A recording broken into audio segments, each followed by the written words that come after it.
Cullen live in 1 minute.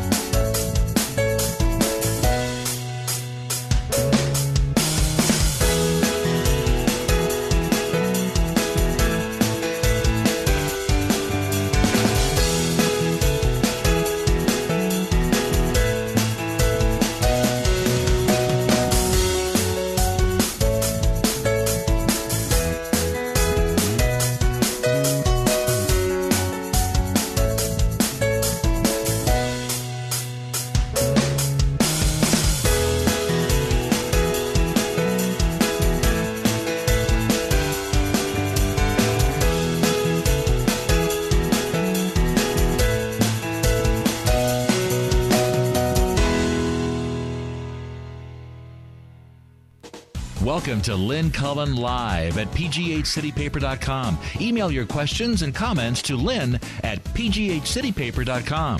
Hello there and welcome to the Friday edition, May 24th, 2013 of the Lynn Cullen Live show. I guess I am alive, but I can't say I'm exactly filled with vim and vigor. It'll happen, though. The very act of doing this program tends to wake me up. And as it should, in fact. So, lots of stuff to talk about again. I'm going to start a little on the lighter side and head into the heavy stuff, if you don't mind. Okay, I'm sure by now you have heard that Anthony Weiner, the disgraced congressman from New York, has, after wandering in the desert for less than 2 years, decided to become the mayor of New York. And he has announced his intentions at midnight on the internet, which is a rather coy kind of a way to do it, I would guess. But I'm sure you've heard that he has, I guess it's his campaign page, homepage is up or something, and it says, you know, Weiner, Weiner for mayor. And the background is a beautiful scene of a bridge and a city. And any New Yorker looking at that would say, what the hell bridge is that? And any Pittsburgher looking at that would say, what the hell is the Clemente Bridge doing in Weiner's thing for mayor of New York? It's a beautiful shot of the Clemente Bridge in Pittsburgh.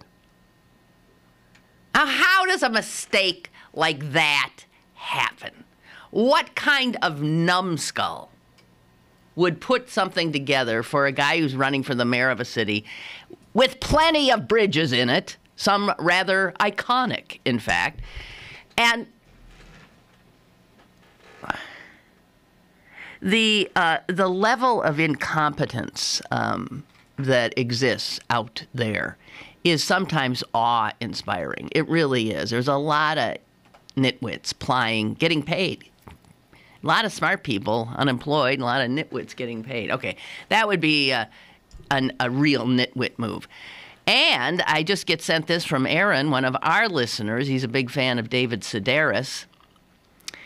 And he couldn't help but note, checking out David Sedaris's Facebook page, that he was advertising that he would be doing his show in Buffalo, New York. And I guess the publishers, David Sedaris' publishers, Little Brown, handles the Facebook page. And there is a beautiful picture of a gorgeous city, and then it says Buffalo, New York, an evening with David Sedaris. The problem is, guys, come here, look at this. I'll get Jess's eyes on it first. Buffalo, New York.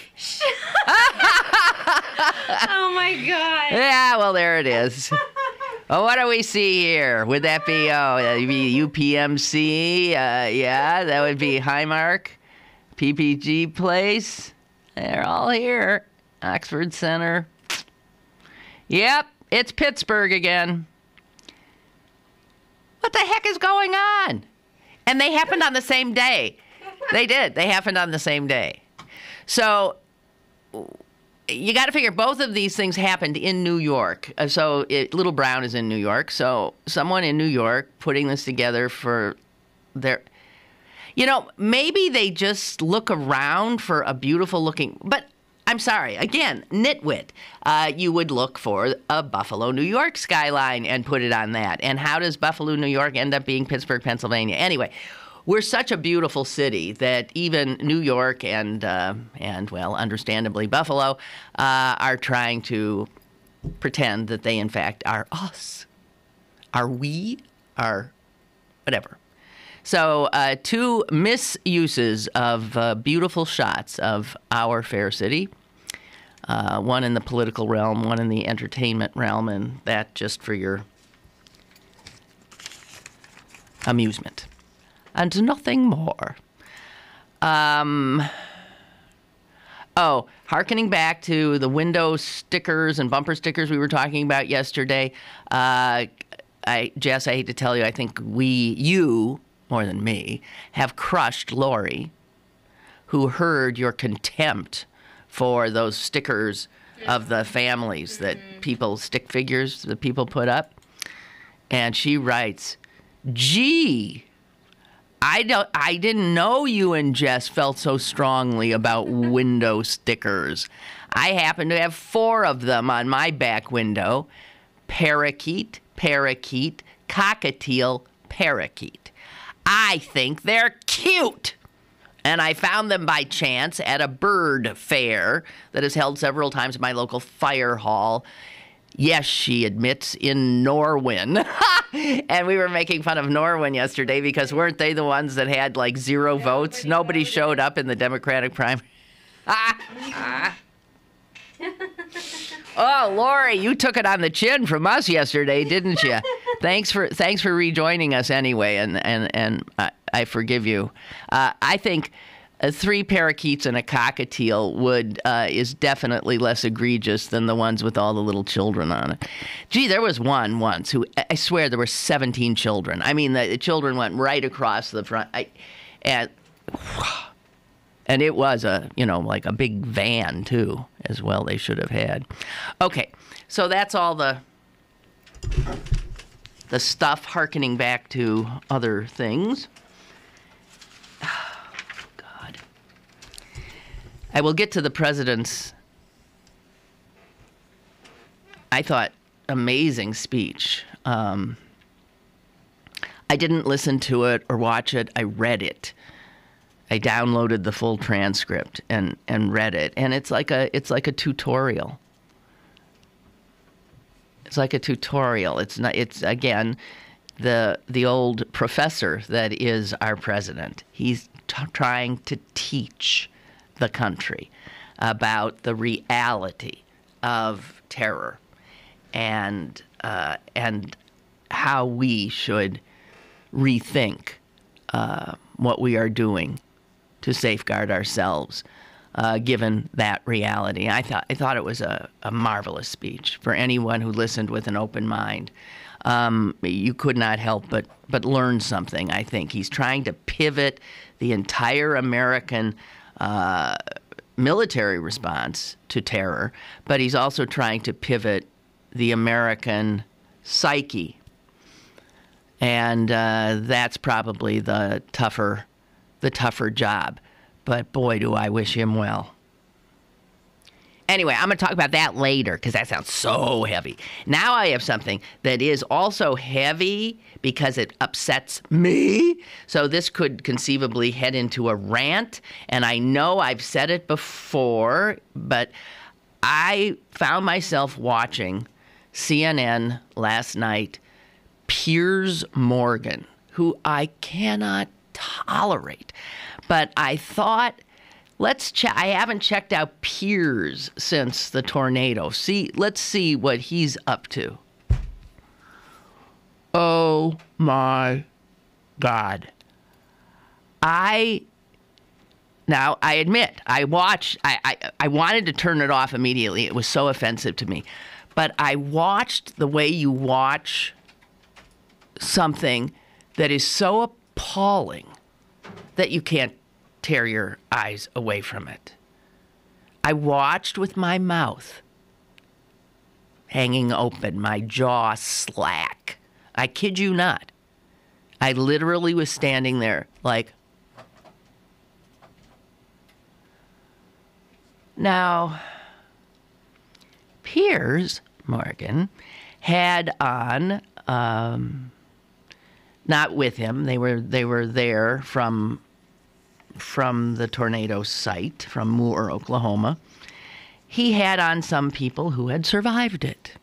One by one, he had them on.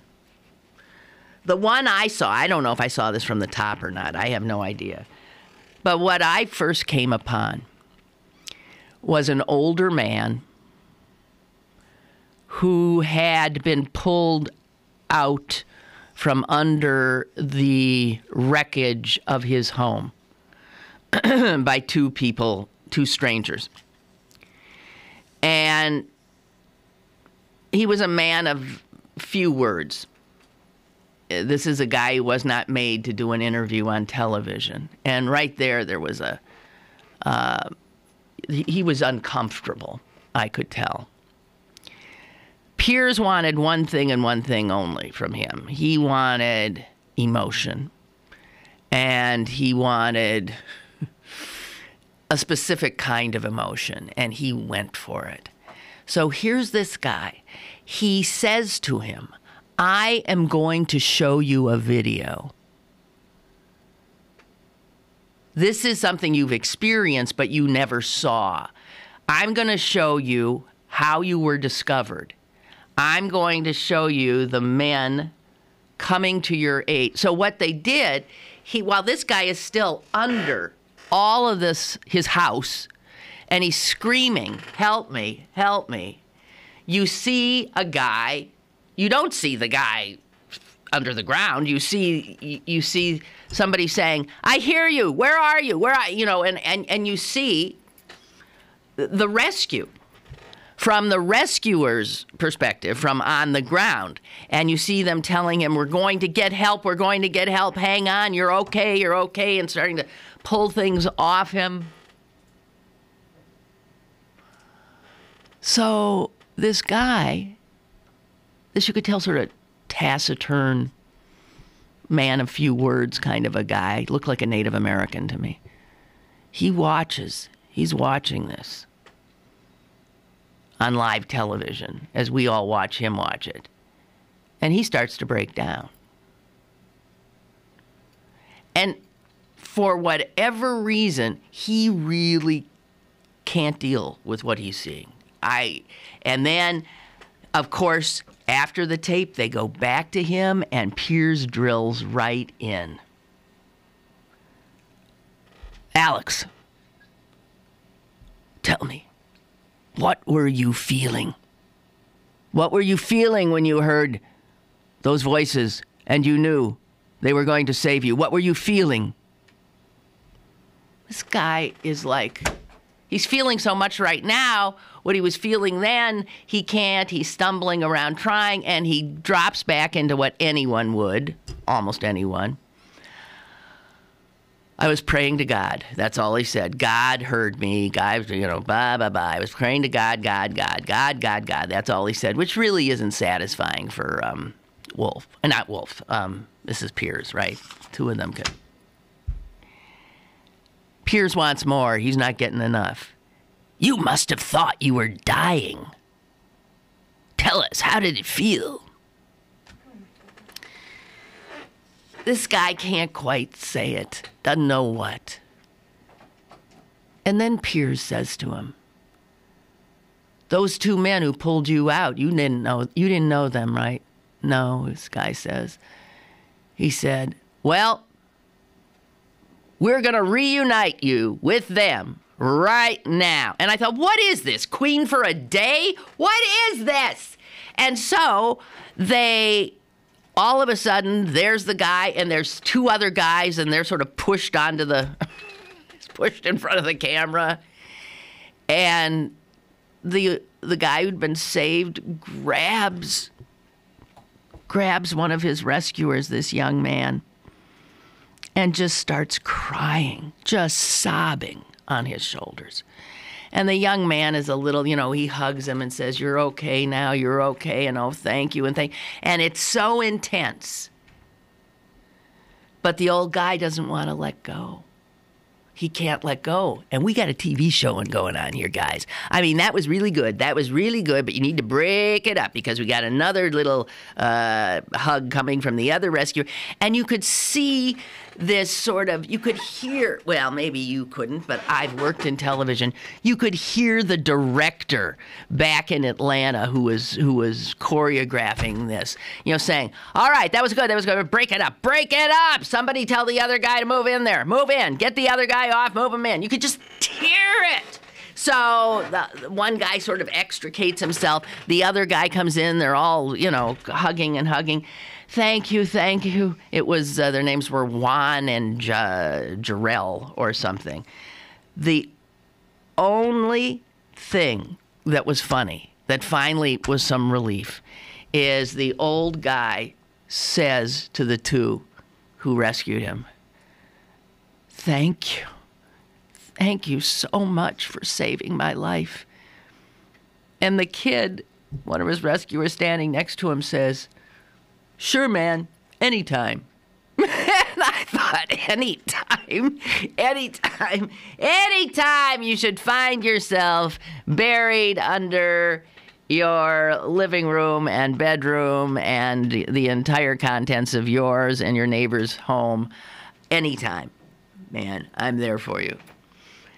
And then a little while later, the kid said it again.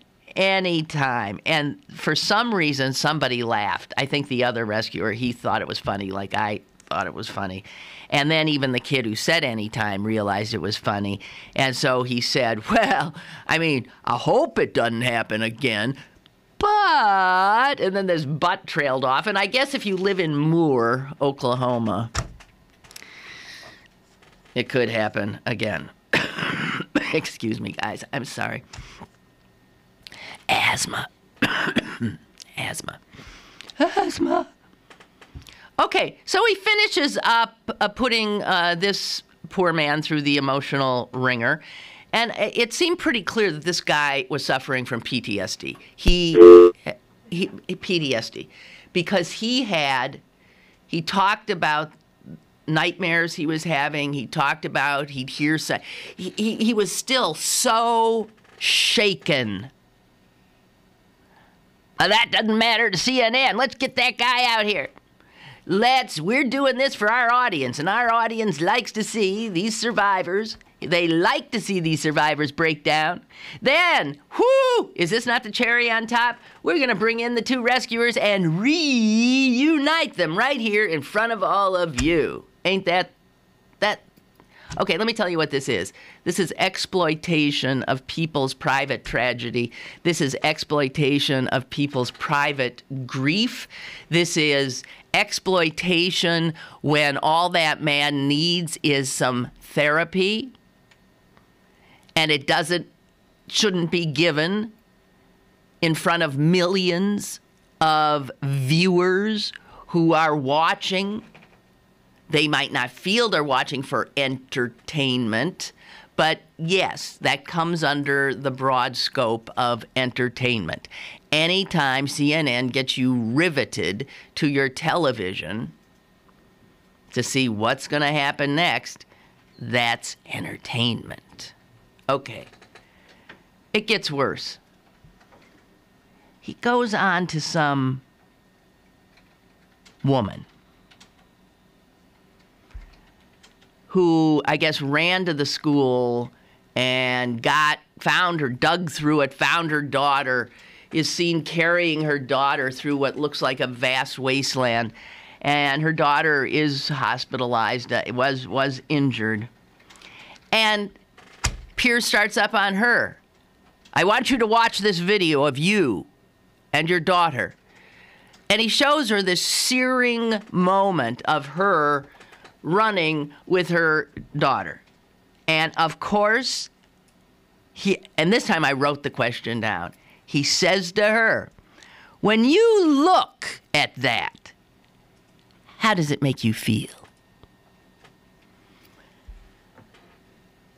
And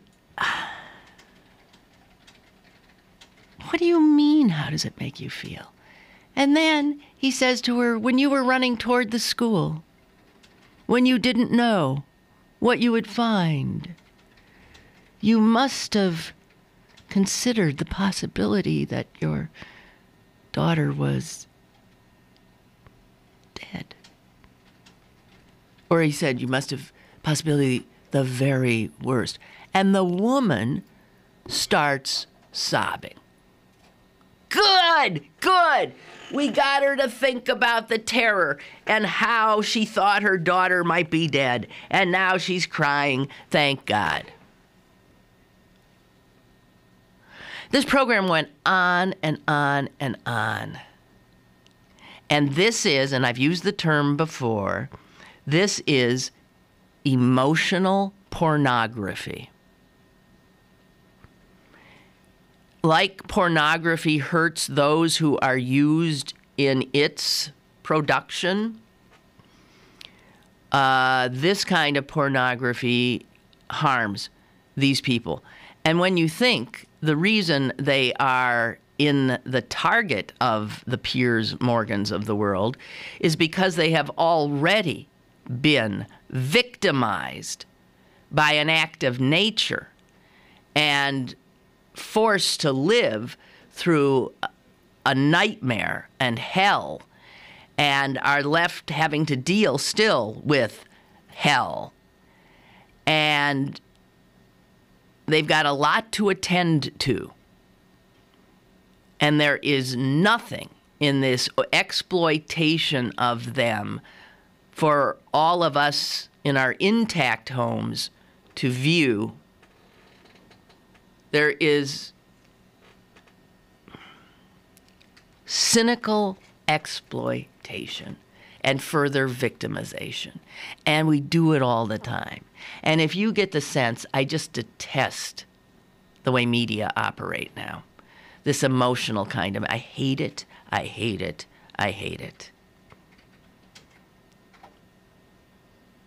Two more.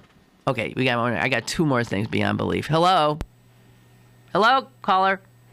How you doing? Hi. Hey, you hit the nail on the head with that news media. They're doing the same damn thing with this trial with Jodi Arias. The family comes out to lost their brothers. They want to interview them after they didn't give a death sentence or life in prison.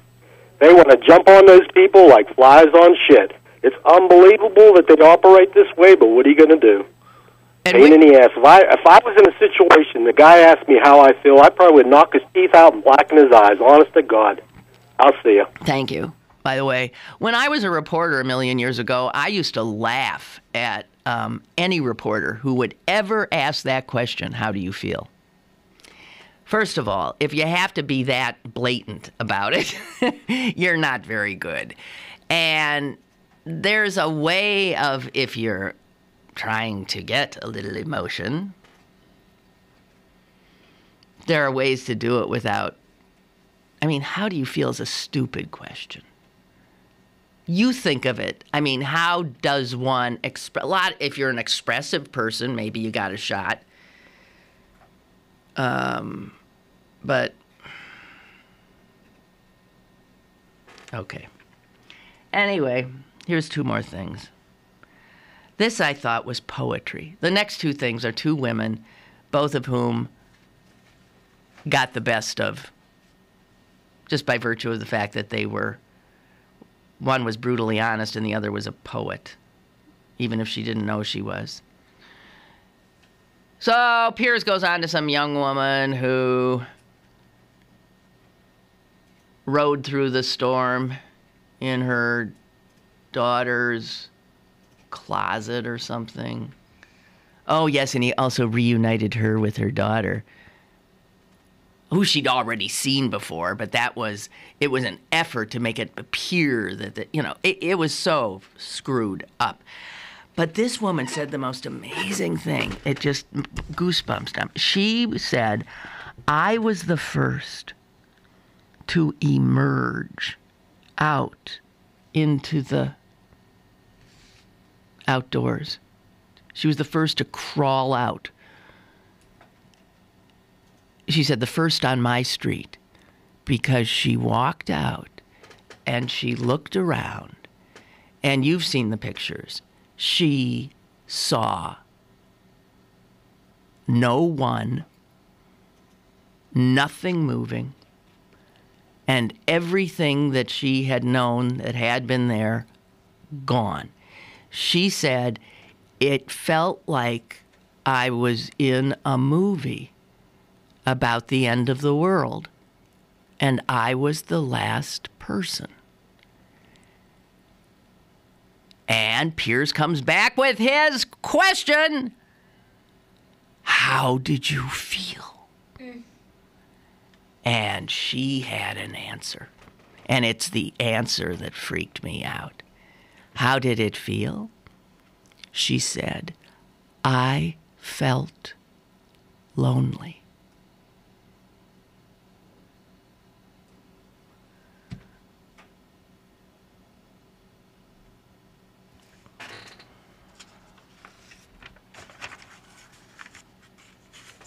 I think that is such a superb. She knew how she felt. And that is what it was. And it wasn't scared. And it wasn't this. She felt lonely. She felt like she was the only person alive. I thought it was very powerful. Okay, moving on. Just one more who I want to punch. I cannot stand him anyway. Wolf Blitzer. And I just saw this. The atheist thing? Yeah. Did you see it? Yeah, I watched the video.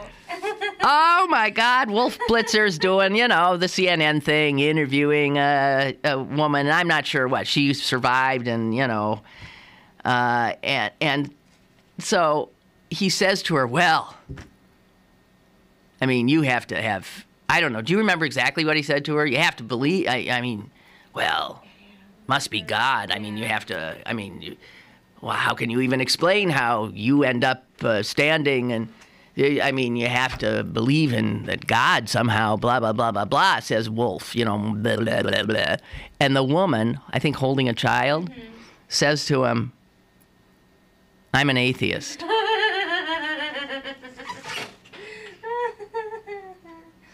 They say there are no atheists in foxholes. Bull. Because that Moore, Oklahoma is every bit of a foxhole right now. Death, destruction all around. And you get the people who say, God this, God that, God that. And then the media types pick up on it and assume that that's what everybody's going to say. I loved the brushback. And I loved it. I'm an atheist. And he cracked up. He started laughing as, I guess, well, he should have. But those were my favorite. I felt alone. And I'm an atheist. Those were the good moments. I will never, ever, ever, ever, ever watch that despicable Piers Morgan again. He is. I've said that before, and then I take a peek every once in a while. God. Ugh. Ugh. Oh, they want us to stop demonizing Norwin. Hi, Lynn. I live in Norwin. It is solely in Westmoreland County. Oh. The race you referred to. Interrupted. Hello? Hello? Hi, Lynn. Yes. I know you have to take a break, so I'll be really brief. Okay. But I wanted to thank you because as far as I know, you came up with that phrase or moniker of emotional pornography. I shortened it to emo porn, but that's pretty much what it has always been, and, especially on the daytime chat shows and stuff. Right. But I wanted to say really quick, I wish that just once... Sorry, the phone's breaking up. Can you hear me? Because yes. I can't hear you. Yes, I can hear you. Okay. I wanted just once for one of these people when they're asked that question, how do you feel? I just wish once someone would say, well, how the fuck would you feel? Right. Exactly. Just turn it back on them and say, well, what do you think? How would you feel exactly. if you were just pulled from rubble? Exactly. It is such a stupid question. It is such a stupid question. Well, it's the go-to thing because whether it's, The Bachelor or these fake reality TVs, or whether it's that has turned into pretty much the news now. You just want to see people cry. And local news has always been like that. Always those Channel 11 reporters and stuff, they get someone who's been mugged or had a fire or something, and they just want to get them to cry. Even if they lost their dog, they want to see them cry on TV. No, I know. It's true. It's all about that. They traffic in emotional pornography. Ugh. I've never been a fan of it. I don't know why. I prefer real pornography, but I'll let you two go take a break now. Okay, goodbye, Michael. Excuse me. As I do. Oh, wait, I just want to finish up this. I live in Orleans, Westmoreland County. The race you referred to was for North Huntington Township commissioners. I didn't vote for the first time in a long time. Being on 7 straight midnight shifts, I lost track of the day. No excuse, though. But it is an amazing statistic. Thanks. Penn Trafford is in Westmoreland County, too. Trafford, the town of, is in Allegheny County. Penn Township is in Westmoreland. Okay, so it was in Penn Trafford that 3 people voted, I think. And it was in North Huntington Township that you're saying nobody voted. Well, it's an outrage! And I mean, it's an outrage I can take almost any other. I mean, nobody gets off. It's an outrage how low the vote was in Pittsburgh. It's an outrage how low the vote was in North Strabane and in Ross and in, it doesn't. Disengaged. A disengaged citizenry too busy lopping up the emotional pornography available at home on their couch. All right, I got to take a break. Oop, we got a call? Mm-hmm. Okay. Hello. Hello, Lynn. It's Dave. Hi, Dave. Hey, you were talking about the atheist, and when they were asking about God and everything. Do you remember when the Captain Sullenberger landed the airplane in the Hudson River? Of course. Sully. And, of course, everybody, oh, it's a miracle, it's a miracle. And they're asking him. They're talking to him about it. Did you pray, when your engines went out, did you pray to God to save you?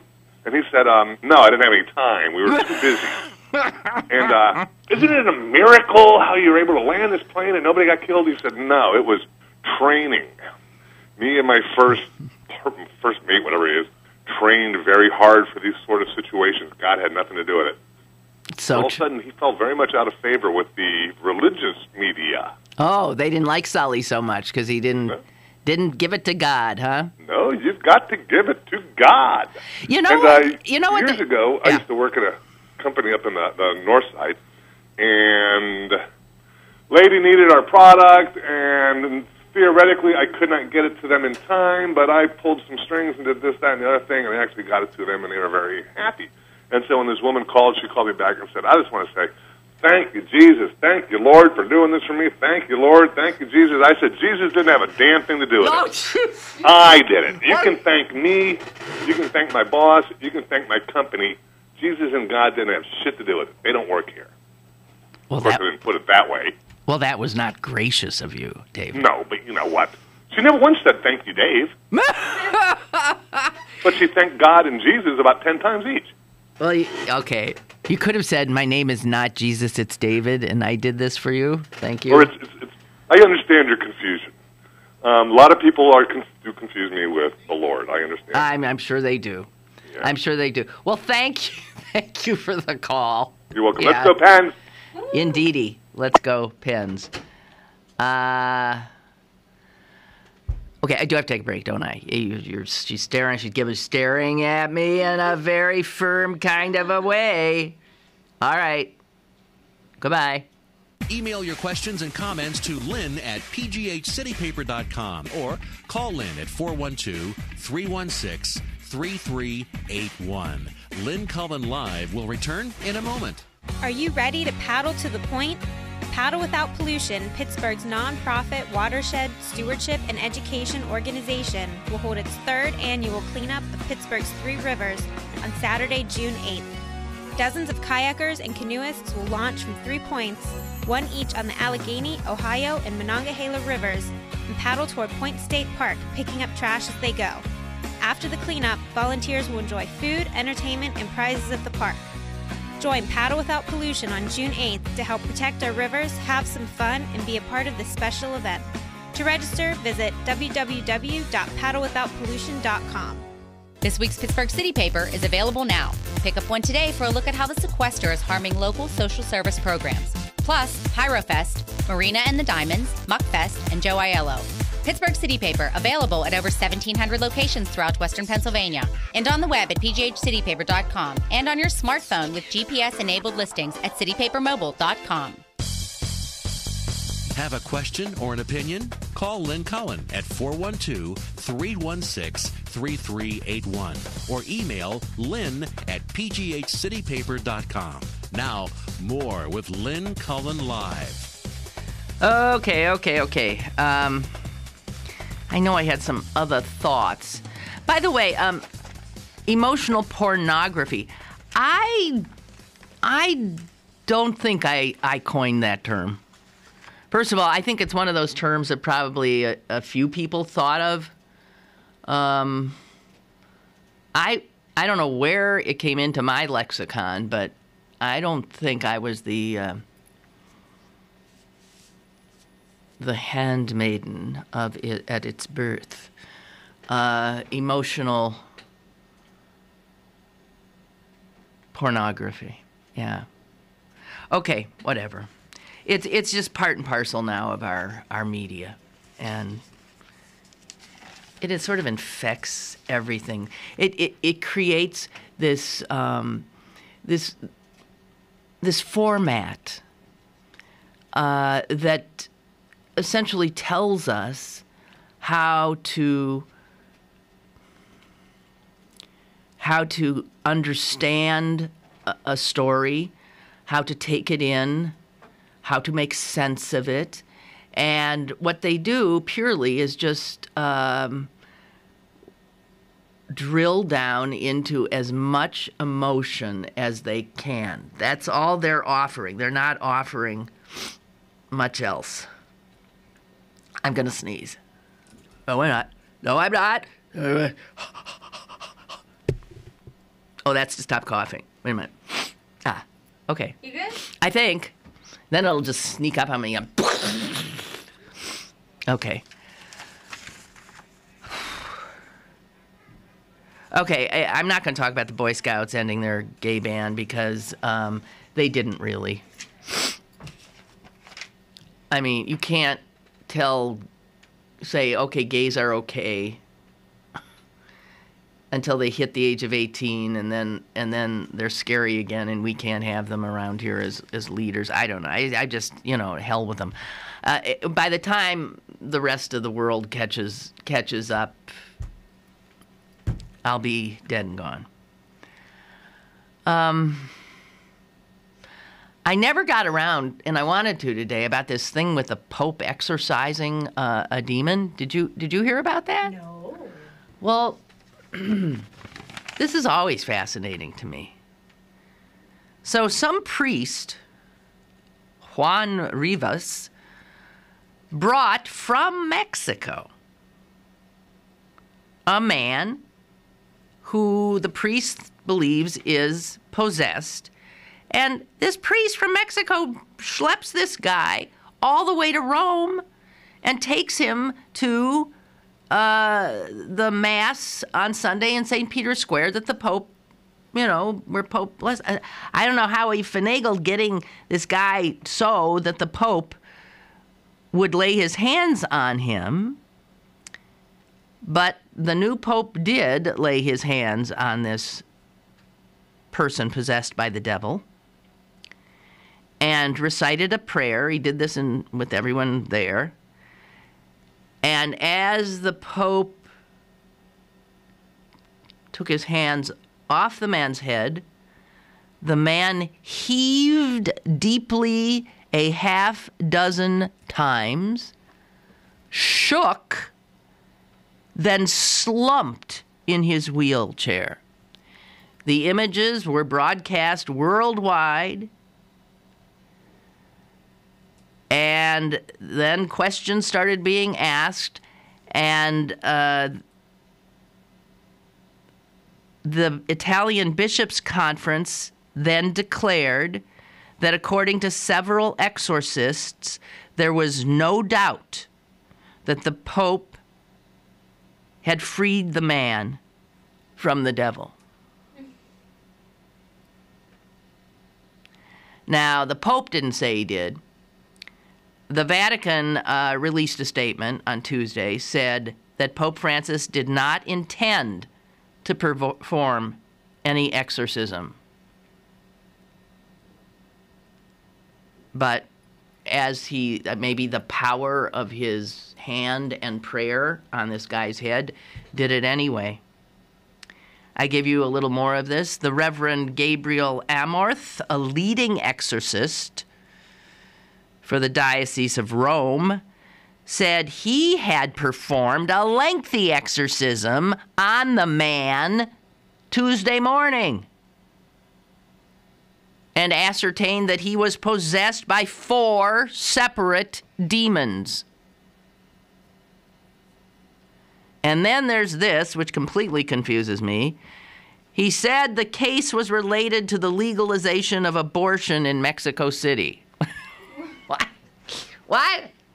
So they legalize abortion in Mexico City, and the 4 devils inhabit the body of this man, who's then schlepped to Rome.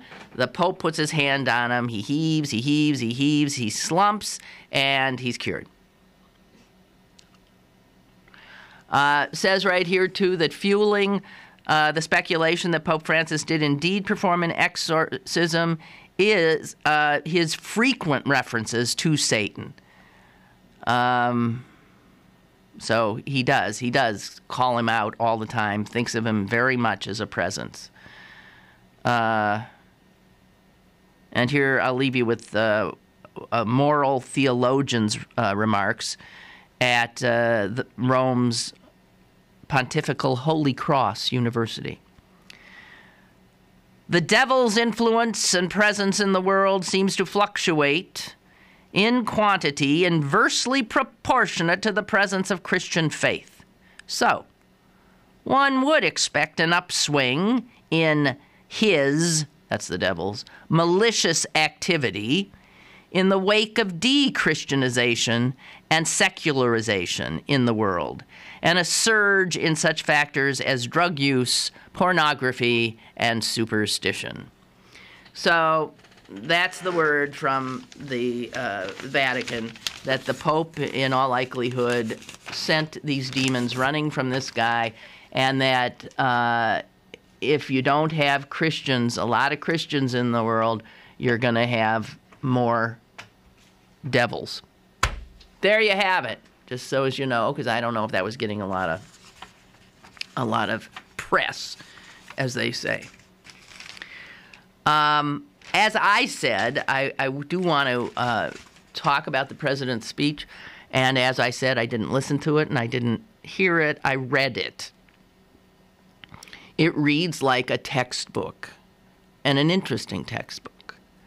And when I was reading it, I kept thinking to myself, geez, I should just read this on the show tomorrow. I thought, don't you dare, don't you dare. But can I just read you little things that I underlined? And we'll talk about those little things a little bit. But let's get that final break out of the way so we can do that with no problem. I know I've taken them pretty close up against each other, but because look, there's a lot in the speech that you might agree with, and there's some things that you might not, but I just think the president has put out a very interesting, what do you call it, a roadmap to a big change in how the United States deals with the current geopolitical reality of terror. After this. Stick around for more with Lynn Cullen Live after this. Hey, Billy, want to go to the state fair? Yeah! Well, you can't. Huh? Well, you see, Billy, when you throw away money on wasted electricity, you throw away everything you could have done with it. But now your parents are becoming energy efficient. They could save hundreds of dollars a year and take you to the fair next year. I want to go now. Oh, I know you do. Saving energy saves you money. Learn more at EnergySavers.gov. Brought to you by the U.S. Department of Energy and the Ad Council. It's warming up outside, so get to Little's for all your spring needs. Little's has everything for men, women, and children to stay in style for this upcoming hot summer. Lots of great colors from Dansko, New Balance, Steve Madden, and much, much more. Don't forget to come visit this season's colorful handbag selection as well. Little Shoes, Pittsburgh's largest family shoe store, 5850 Forbes Avenue in Squirrel Hill. Go to bergbargains.com for great deals on gift cards from your favorite local restaurants, bars, museums, attractions, and shows. Final week, 60% off vouchers for City Theater's Abigail. bergbargains.com, Pittsburgh's best bargains, bergbargains.com. You're listening to Lynn Cullen Live at pghcitypaper.com. Once again, here's Lynn Cullen.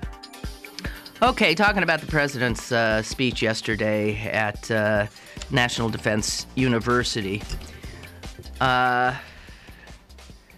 I mean, from the very start, he invokes some of the wars that this country has fought, and wars that had to be fought.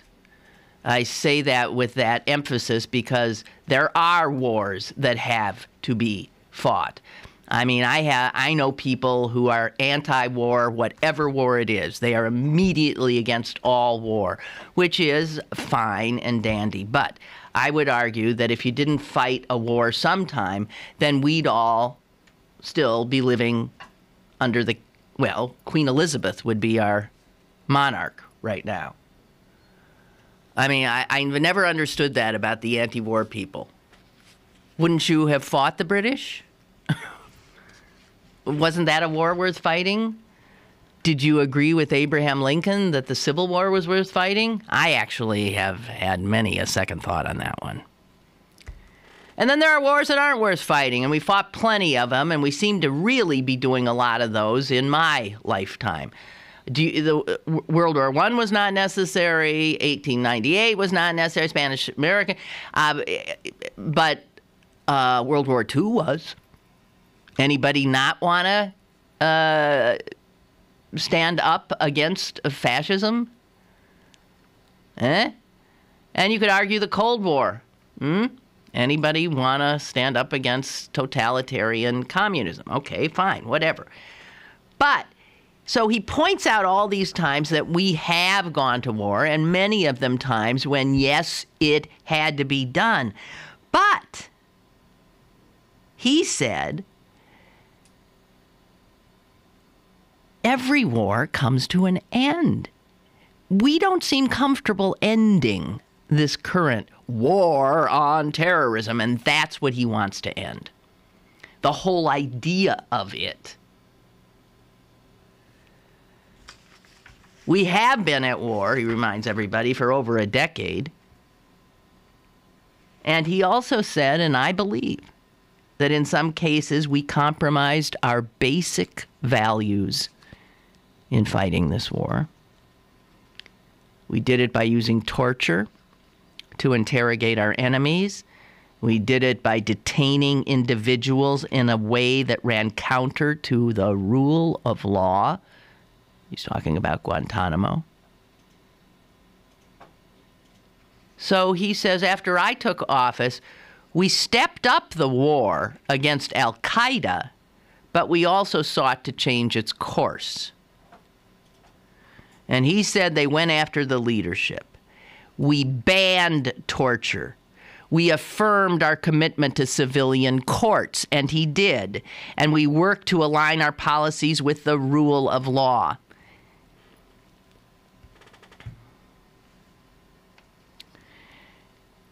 And he says we've reached a crossroads. We have to now ask ourselves really hard questions as a nation about the nature of the threats we face today and how we should confront them.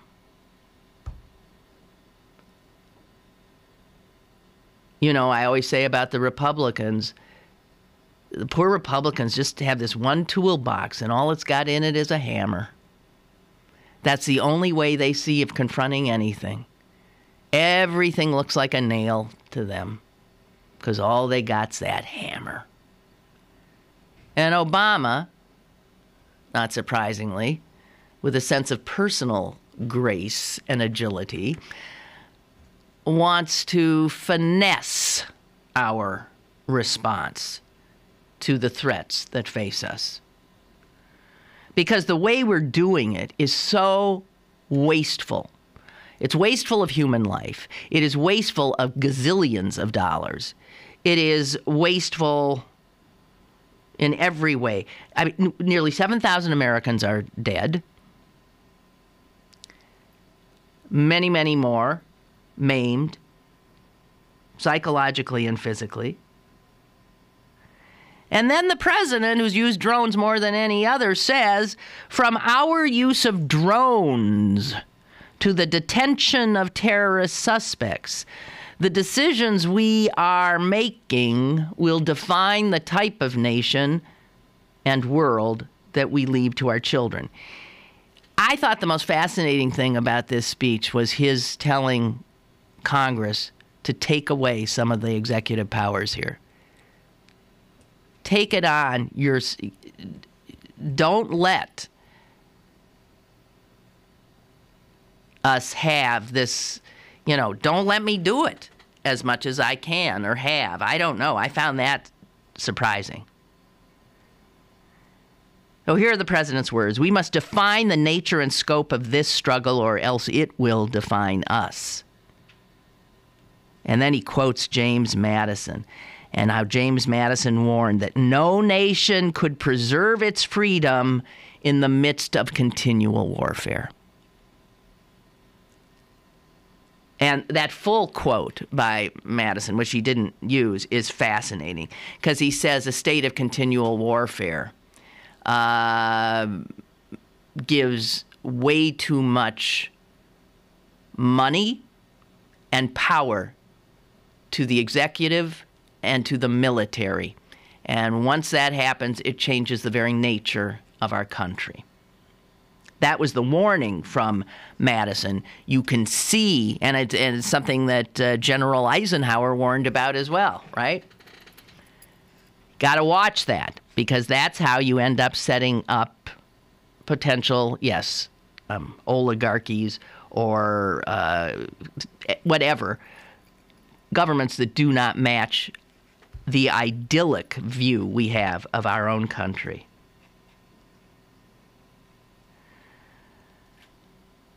The president went on to say, I nor any other president can never promise the total defeat of terror. We will never erase the evil that lies in the hearts of some human beings, nor stamp out every danger to our open society. But what we can do, and what we must do, is dismantle networks that pose a direct danger to us and make it less likely for new groups to gain a foothold, all the while maintaining the freedoms and ideals that we defend. And to define that strategy, we must make decisions based not on fear, but on hard-earned wisdom. And that begins with understanding the threat, current threat, that we face. And then he goes on to talk about Al-Qaeda ain't what it was at 9/11. And he points out, Al-Qaeda didn't attack Benghazi.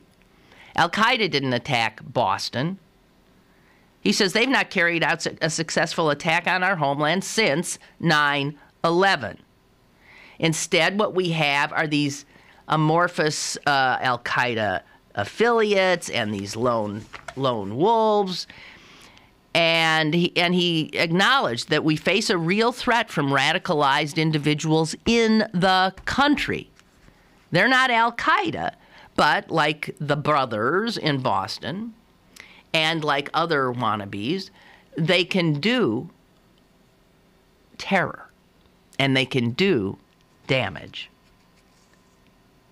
So he says the current threat is simple. Here it is. It's lethal, yet it's less capable.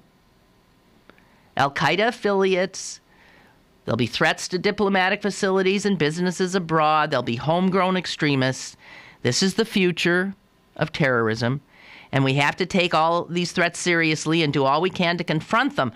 But as we shape our response, we have to recognize that the scale of this threat closely resembles the type of attack we faced before 9/11. Do you remember that? Jess, you're too young. But in the 70s, do you remember that?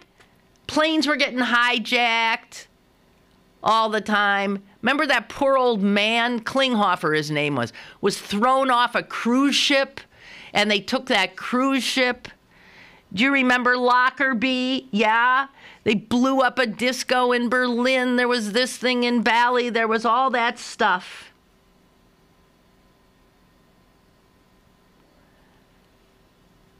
And yet, before 9/11, we didn't declare war on anybody. You deal with these things as they come at you, and you spend the rest of the time trying to take down the networks that feed them, the terrorists.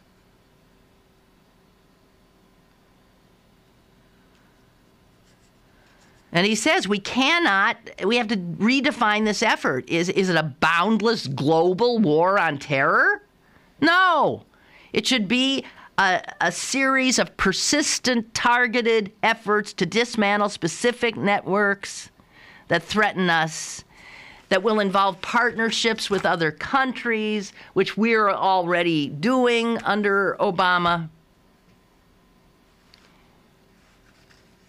He defended drone strikes because he says there are times when we know someone is going to do something that is really going to hurt us, and we cannot deploy a team of special forces to capture every terrorist. He insists that the actions we have taken are legal, the drone attacks. He says we were attacked on 9/11. Within a week, Congress overwhelmingly authorized the use of force. And under domestic law and international law, the U.S. is at war with al-Qaeda, the Taliban, and their associated forces. We are at war with an organization that right now would kill as many Americans as they could if we did not stop them first. So this is a just war, a war waged proportionally and in self-defense. But then he goes on to say, but to say a military tactic is legal, or even that it's effective, is not to say it is wise or moral. For the same progress that gives us the technology to strike an individual half a world away also demands the discipline to constrain that power or risk abusing it. So this is where he goes on to say, you guys have got to figure out what you're willing to let a president do, what power you want them to have. But this president is very aware of the danger of losing sight of who we are as a nation by so happily making use of the wondrous, murderous machinery that technology has afforded us. And he tells you what it's like to be a president. Yeah, he talks about that they've killed people that they didn't mean to kill. He talks about all of that and how it weighs on him, but he said, I must weigh, and tell me this isn't true, I must weigh these heartbreaking tragedies against the alternatives. To do nothing in the face of terrorist networks would invite far more civilian casualties, not just in our cities at home and our facilities abroad, but also in the very places like Kabul and Mogadishu where terrorists are seeking a foothold. Remember that the terrorists we are after target civilians, and the death toll from their acts of terror against Muslims dwarfs any estimate of civilian casualties we have done from drone strikes. He's pointing out something that has always struck me as an amazing fact that doesn't get much attention, that Muslim extremists and Al-Qaeda have killed more Muslims than we have, killed more Muslims than Israel has, and you don't see the Muslim world rising up against the big killers, their fellow Muslims.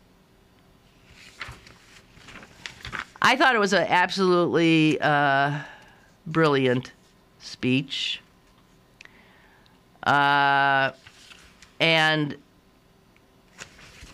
it covered so much ground about the realities of our world today, the technological realities, the internet, the difficulty with Guantanamo, and he does want to shut it, but lots of luck there. The original premise, he said, for opening Gitmo, that detainees would not be able to challenge their detention, was found unconstitutional 5 years ago. That was the premise. We'll keep them down there in this foreign country, essentially, and then they won't be able to use any of our laws to blah, blah, blah. Well, our courts have said that's bull. And the president says Gitmo has become a symbol around the world for an America that flouts the rule of law, as it should have become that symbol. Because we are flouting law, international law and our own law. And why?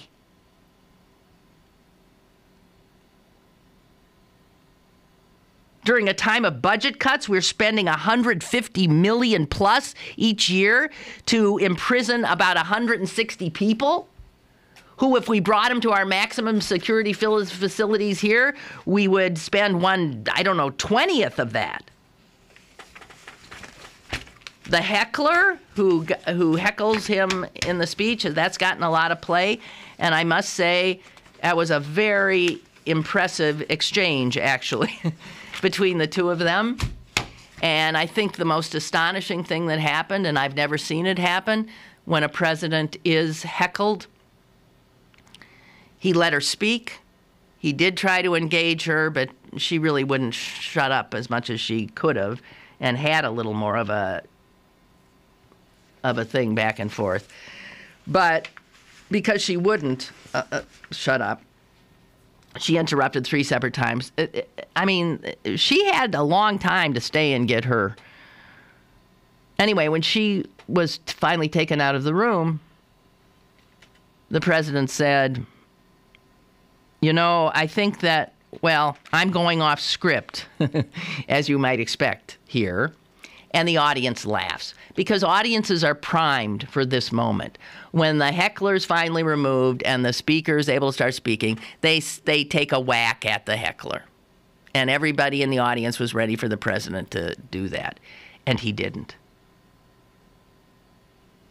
Because what he said was, the voice of that woman is worth paying attention to.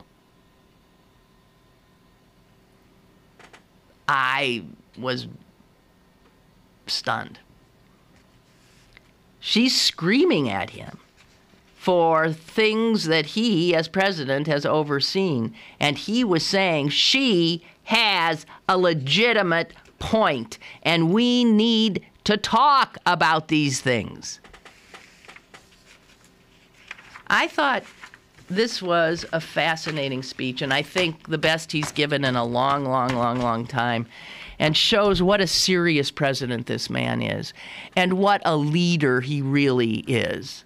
And I know he ain't all things to all of us, and he makes us crazy. But this is a thoughtful, sober speech that begins to point us back to a place where we can feel proud again of the way our country comports itself. Okay, that's it for me. And yes, Michael writes, I can't believe Dave from Washington didn't say it was Bob Dylan's birthday today, because he usually does. Yep. Happy birthday, Bobby Dylan. I think he's 77 70, 71. And little town of Hibbing, Minnesota is going nuts today. They have a little party every time, his birthplace. Okay, we got a 3-day weekend. You do and I do too. This place is closed up on Memorial Day. So I'll be back on Tuesday and look forward to it. Have a wonderful, wonderful weekend and safe travels if you're traveling.